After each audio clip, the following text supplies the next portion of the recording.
Tell us about the kind of symptoms that you were having, Don, and what you were experiencing.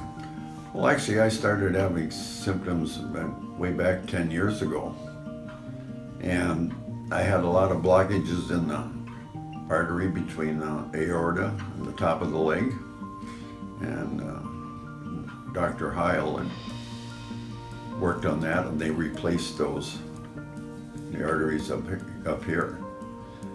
And then that went along fine, but then I started noticing that my legs would get more sore. You know, if I had to walk 2-3 blocks, or if I was, going to some of the kids across the street, going to their ball games, walking across the grass and up and down the hills, I noticed that quite a bit. And so 2-3 blocks, and then How long did that go on before you said, "Wow, this is kind of really bothersome to me"? Oh, I think it's been a couple of years. Yeah. Where would they hurt at? Well, they're just kind of just the whole leg really is really where I noticed, would ache. But it was one of those things you could stop and I could stand there for 30 seconds and then the leg would be fine again.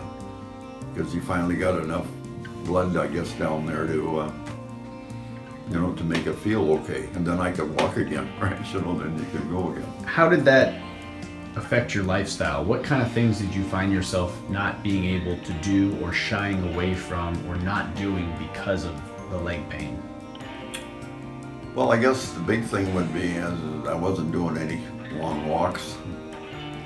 I tried to pretty much stay around home. What was the moment where it got bad enough that you said, you know what, I need to do something about this so that I can continue to walk? Yeah. Well, I think a lot of that happened because there's some kids across the street that are into a lot of sports, and I like to go to their games. And I think a couple of years ago, I was getting to the point where, baseball game or a softball game or something, God, by the time you park, I had 3, 4, 5 blocks I got to walk to get to the diamond, right? What did you think the options were? Did you think this was going to be another major surgery, or did you think this was something that we could do with wires and catheters? I guess I really didn't know. I mean, I remembered what they did here, 8 years ago or whatever it was.